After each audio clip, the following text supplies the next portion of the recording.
দেখো একই সেন্টেন্স আমরা গত ক্লাসগুলোতে বলছিলাম কি অ্যাফার্মেটিভ, মনে আছে?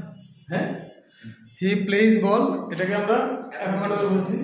এখন আজকে অ্যাসার্টিভ লিখছি। অ্যাসার্টিভ আমরা যে সেন্টেন্সের ক্লাসিফিকেশন করছিলাম, মনে আছে? সেন্টেন্স তিন গ্রুপে হয়: অ্যাসারশন, অ্যাফার্মেটিভ, নেগেটিভ। আর মিনিংয়ে পাঁচ প্রকার: অ্যাসার্টিভ, ইন্টারোগেটিভ, ইম্পারেটিভ, এভাবে করে পাঁচ প্রকার।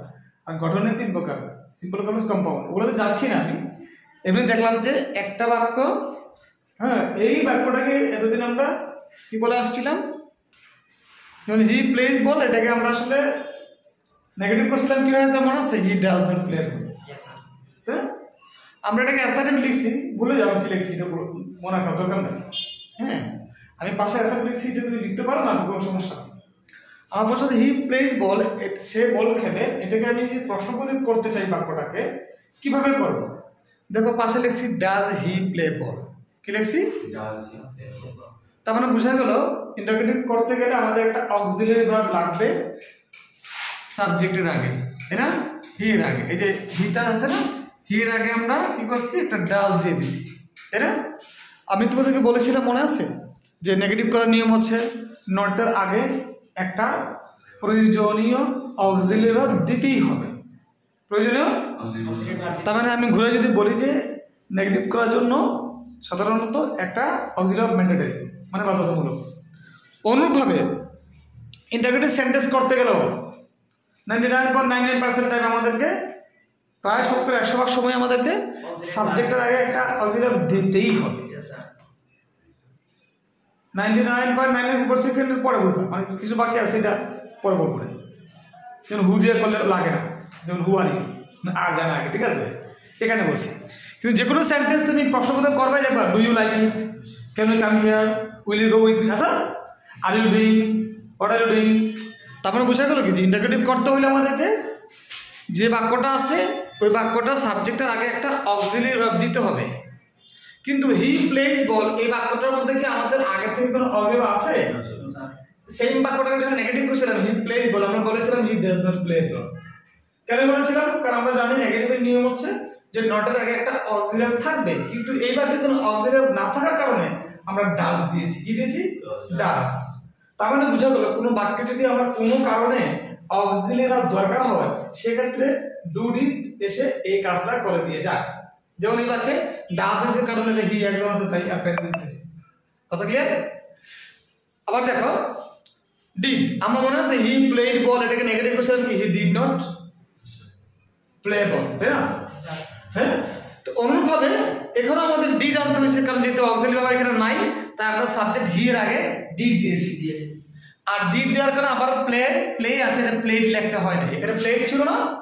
হ্যাঁ, প্লেড দেখে বুঝতে পারছিলাম 5 মিনিট, কিন্তু এখানে আমরা ডিড দেওয়ার কারণে আমাদের আর প্লের পাশে প্লেড দিতে হচ্ছে না, ওই নট নেগেটিভের মতো। তাহলে নেগেটিভের ইন্টারোগেটিভ পার্থক্যটা কি? নেগেটিভে একটা নট থাকে, ইন্টারোগেটিভে নট থাকে না, কিন্তু অক্সিলারি ভার্ব ম্যান্ডেটরি। কোথায়? সাবজেক্টের আগে। কথা কি বুঝতে পেরেছি? দেখো তো সূত্রটা মিলেছে কিনা। তাহলে উইল হি প্লে বল, এটা কি ছিল? হি উইল প্লে বল। এটা ইন্টারোগেটিভ করতে হলে কি আমাদের যেহেতু অক্সিলারি এখানে আগে থেকে আছে, তাই না? কোনটা উইল আছে না? যেহেতু আমাদের আছে জানার দরকার নাই, আমরা জাস্ট খালি উইলটা কি করছি? হি আগে নিয়ে গেছি। কি করছে? উইলটা হি আগে নিয়ে চলে গেছে, তাহলে ইন্টারোগেটিভ হয়ে গেছে। আবার দেখো হি হ্যাজ প্লেড বল, সে বল খেলেছে, প্রেজেন্ট পারফেক্ট টেন্স। আমাকে এটা ইন্টারোগেটিভ করতে বলা হয় যে হ্যাজ আছে না, হ্যাজ কি অক্সিলারি ভার্ব না? জাস্ট এটাকে আমি সামনে নিয়ে রেখেছি, এই যে হ্যাজ হি প্লেড বল হয়ে গেল। তার মানে আমরা এখানে ডুটিস কেন নিয়ে আসে নাই? ডুটি ডাজ, কারণ আমাদের ইন্টারোগেটিভ করার জন্য যে অক্সিলারিটা দরকার এটা সেন্টেন্স আগে থেকে আছে, জাস্ট খালি এটাকে সামনে বসাই দিয়েছি, পজিশন চেঞ্জ করে দিয়েছি। কথা ক্লিয়ার? হ্যাঁ, তার মানে আমরা যেটা আগে জানছি এটা লাড়াচাড়া করে আমরা বুঝে ফেলতেছি আসলে এটা যে নেগেটিভও করতেছি, এখন দেখতেছি হ্যাঁ ইন্টারোগেটিভও করলাম। তার মানে নেগেটিভ কারণে নট আনছি, ইন্টারোগেটিভে নট নাই, কিন্তু অক্সিলারি অবশ্যই থাকতেছে, বাক্যে না থাকলে ডুটি আসবে। কিন্তু এই জায়গাতে আমাদের লাগতেছে না আবারও হি উইল হ্যাভ প্লেড বল, সে বল খেলে থাকবে। এখানে কি করছে দেখা তো, খালি উইল নিয়ে আসছে। দেখো উইলের নিচে থাক, হ্যাভের নিচে থাক, মানে হ্যাজের প্লাস হচ্ছে হ্যাড আর হ্যাজের ফিউচার হচ্ছে উইল হ্যাভ।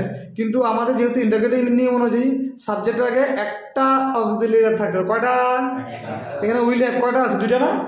তে বাকিটা করছে জায়গাটা রেখে দিয়েছি, জায়গাটা রেখে জাস্ট খালি একটা সামনে নিয়ে গেছি, হয়ে গেল কি? উইল হি হ্যাভ প্লেড বল, কোনো ভেজাল আছে? আগেটাই তো নাকি না, অর্থ হয়ে যাবে এটাই, সে বল খেলে থাকবে। তাহলে সে কি বল খেলে থাকবে। কন্টিনিউসে চলে আসি, হি ইজ প্লেইং বল। অনুরূপভাবে এখানেও আমাদের অক্সিলারি আছে না, তাহলে কোনো কষ্ট দরকার আছে, তাহলে কোনটা অক্সিলারি ভার্ব? ইজ। তাহলে ইজটাকে জাস্ট করলে আমরা হির আগে নিয়ে যাবো, এই যে নিয়ে আসছি, ইজ হি প্লেইং বল, হয়ে গেছে ইন্টারগেটিভ। অবশ্যই সাইন দিতে হবে, সে কি বল খেলছে। এখানে হি ওয়াজ প্লেইং বল, সে বল খেলছিল। আপনার টেন যথারীতি পাস করে নিয়ে আসতে যেখানে আছে ওইখানে হবে। তাহলে কি হচ্ছে, ওয়াজটা আগে চলে আসছে, ওয়াজ হি প্লেইং বল, সে কি বল খেলছিল।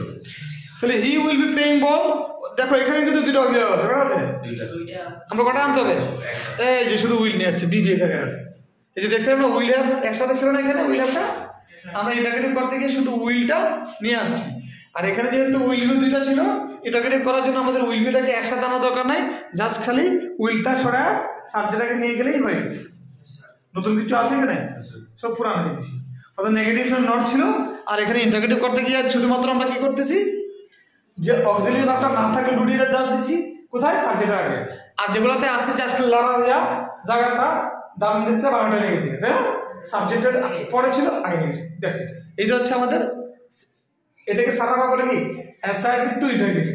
তখন এই পাশে যে বাক্যগুলো ছিল এগুলো অ্যাসার্টিভ ছিল, এটা কি ইন্টারগেটিভ। তোমাদের যখন 6, 7 বা 8 দেখবে যে তোমাদের ট্রান্সফরমেশন থাকতে পারে, দেখ এই মনে করে হি প্লেজ বল, ব্র্যাকেটে লেখা দিলে ইন্টারগেটিভ, তুমি কি লিখবা? এটা লিখে দিবা। বা লেখা হি হ্যাজ প্লেড বল, ব্র্যাকেটে লেখছে মেক ইট ইন্টারগেটিভ বা শুধু ইন্টারগেটিভ। তাহলে আমরা জানি ইন্টারগেটিভ কত কি করতে হবে, জাস্ট শেষ সামনে দিয়ে গেলে হ্যাঁ এটা ছাড়া আরো মানে যদি বলেন মানে যদি বলেন নেগেটিভ মানে ইন্টারগ্রেটিভ থেকে উল্টা চিন্তা করো, ইন্টারগ্রেটিভ আছে অ্যাসার্টিভ করবা। এখন দুইটাই থাকো বেশি বাইকের সামনে, যেমন বড় চ্যাপ্টার। আমি এটা কেন করলাম, আমাদের সাথে চলে আসছে তাই না? আমরা যে একই বাক্যটাকে নেগেটিভ করলাম, এখানে দেখা গেলো এটাকে ইন্টারগ্রেটিভ করা যায়, ঠিক আছে? মাথা লোড নেওয়া যাবে না, লোড দিলে তো লোড শেষ করতে পারতাম না। আপাতত যেটা বললাম এটা ক্লিয়ার। তাহলে হোমওয়ার্ক হিসেবে এই বাক্যগুলো যেগুলো নেগেটিভ করছিলাম ওগুলোকেই কি করে আসতে হবে, ইন্টারগ্রেটিভ করে আসতে হবে। হোমওয়ার্কটা বোঝা গেছে? যেমন হোমওয়ার্ক কি ছিল, হিয়ার পরে কি ছিল, দে ছিল, তাই না? দে, তারপরে ইউ, তারপরে কি ছিল, আই, তারপরে হ্যাঁ ওগুলোই যেগুলো ছিল ওগুলোই জাস্ট ইন্টারগ্রেটিভ। আগে ছিল নেগেটিভ, ওগুলো কি হয়ে যাবে ইন্টারগ্রেটিভ। কথা কি